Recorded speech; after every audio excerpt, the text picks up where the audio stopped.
조선야담 이야기 시작합니다. 옛날 옛날 나무장수가 살았습니다. 이 나무장수한테는 아들이 둘 있었지요.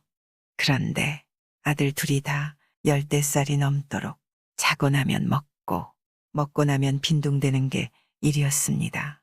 하루는 아버지가 두 아들을 불러 일렀습니다. 집 안에만 있지 말고 나가서 먹고 살 길을 찾아보아라. 이제는 아버지도 몸이 쇠하고 기력이 약해져 나무장수를 할 수가 없었습니다.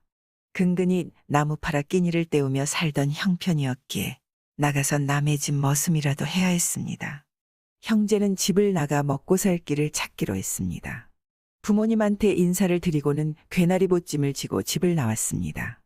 10살이 넘도록 하던 일이 자고 먹고 빈둥대는 게 전부였던 형제는 어디로 갈지 몰라 정처 없이 걸었습니다. 걷다 보니 갈림길이 나왔지요. 갈림길에서 형이 말합니다. 나는 이쪽 길로 갈 테니 너는 저쪽 길로 가거라. 그래요, 형님. 우리 3년 뒤에 다시 만나요. 그래. 몸 건강히 잘 지내거라. 형과 아오는 인사를 나누고 형은 서쪽으로 동생은 동쪽으로 따로따로 길을 떠났습니다. 산 넘고 물 건너 형이 다다른 곳은 밥상 만드는 집이었습니다. 형은 밥상 만드는 일이 마음에도 들었고 주인 마님도 따뜻하게 대해주었습니다. 그래서 3년간 눌러 살기로 했지요. 밥상 만드는 집에서 3년간 머슴살이하며 상을 만들기로 한 것입니다. 그렇게 주인을 도와 종일 나무를 깎고 다듬어 상을 만들었습니다. 어느새 3년이 지났습니다. 이제 못 만드는 상이 없을 만큼 솜씨가 좋았지요. 타고난 솜씨가 있었던지 꾀부리지 않고 만든 덕이었습니다. 책상, 밥상, 찻상, 잔칫집에서 쓰는 교자상까지 온갖 상을 뚝딱 만들었습니다. 이만하면 많이 배웠으니 저는 그만 돌아가겠습니다. 그동안 저를 거두어서 먹여주고 재워주고 보살펴주셔서 고맙습니다. 형은 성실하고 상전 모시는 마음 또한 지극했습니다. 형이 인사를 하자 일찍이 형의 품성을 알아본 주인이 개다리 소반 하나를 주었습니다. 그런데 이게 보통 상이 아니었지요. 주인한테 받은 개다리 소반은 신기방기한 상이었습니다. 이 소반에 귀퉁이를 탁 치면서 한 상 잘 차려보아라 하면 개다리 소반이 커지면서 상 위에 온갖 진귀한 음식들이 차려지는 요술 밥상이었던 것입니다. 신이 난 형은 개다리 소반을 짊어지고 길을 나섰습니다. 뛰듯 날듯 걷다 보니 어느새 날이 저물었습니다. 아무래도 날이 저물어 더는 못 가겠다 싶은 형은 주막에 들어가 하룻밤 묵기로 했습니다. 마침 밥때가 되었지요. 허기진 형이 상 귀퉁이를 탁 치며 저녁상을 차리려 했습니다. 그러자 수라상 부럽지 않게 음식이 차려지는 게 아니겠어요. 주막 주인은 그것을 보고는 눈이 휘둥그레지면서 놀라 나자빠지기까지 했습니다. 형은 세상 다 가진 표정으로 껄껄 웃으며 자초지종을 늘어놓았지요.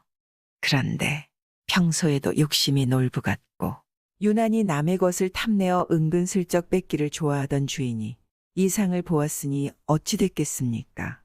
주막집 주모는 형이 잠든 사이에 쥐도 새도 모르게 주막집 낡은 상이랑 쓱싹 바꿔치기해 버렸습니다.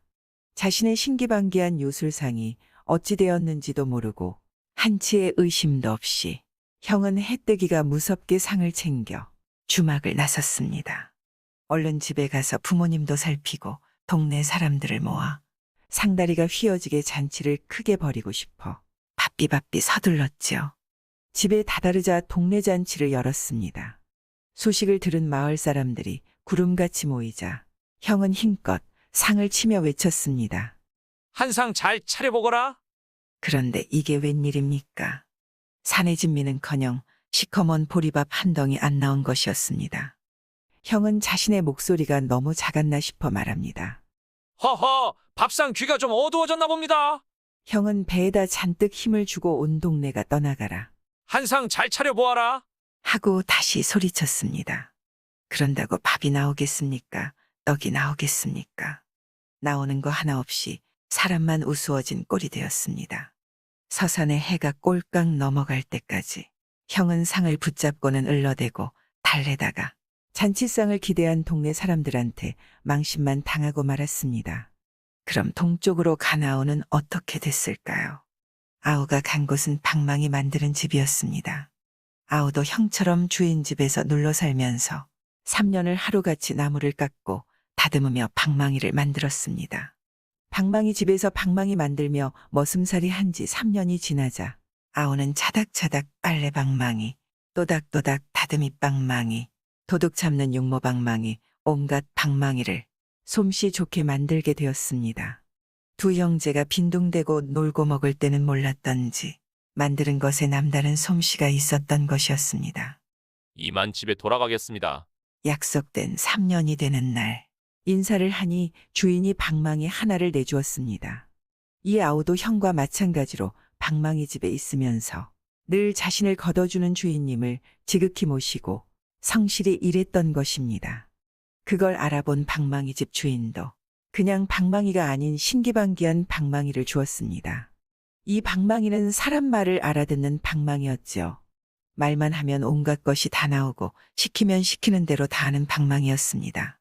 동생은 귀한 방망이를 얻어 신이 나서 집으로 갔습니다. 집에 가보니 아우보다 먼저 온 형이 있었습니다.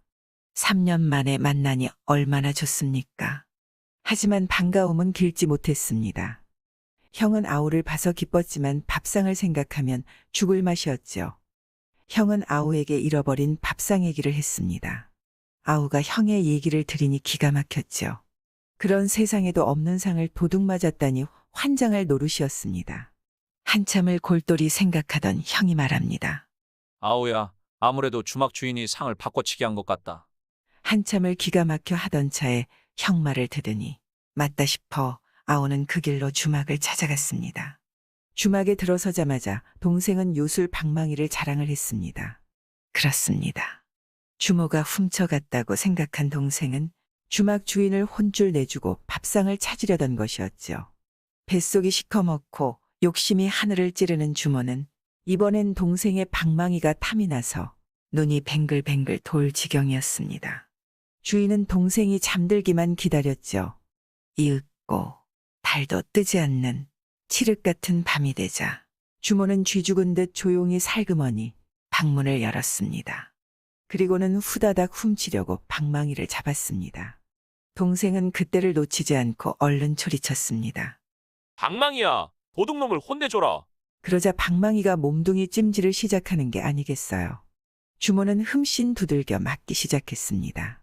그러고는 걸음아 나 살려라 주랭랑을 쳤지요. 도둑을 혼쭐 낸 동생은 신기방기 요술 밥상을 되찾아 집으로 돌아왔죠. 밥상을 찾아온 형제는 동네 사람들을 불러 모아 밥상에 사내진미로 상다리가 휘어지게 차려놓고 사흘 밤낮 잔치를 벌였습니다. 그뿐이겠습니까? 잔치 마지막 날엔 동생의 요술 방망이를 탁 두드립니다. 그러자 세상에 온갖 진귀한 것들이 쏟아져 나왔습니다. 성품 착한 두 형제는 자신들만 잘 먹고 잘 사는 것이 아니고 동네 사람들한테도 골고루 나누어 주어 함께 오래도록 잘 먹고 잘 살았다 합니다. 비록 철없이 빈둥대다 게으름만 피웠었지만 성실히 일하고 감사해하며 자신의 재주를 살려 큰 재물을 얻었습니다. 자신이 얻게 된 귀한 것을 혼자만 누리지 않고 주변 사람들과 나누고자 했던 형제에게는 행운이 탐욕에 사로잡혀 무엇이 중요한지도 모르고 산 주모에게는 호된 매질이 내려진 것입니다. 착하게 살면서 다른 사람들과 함께 나누면 복이 오나 봅니다. 구독과 좋아요와 함께 오늘도 좋은 날 되세요.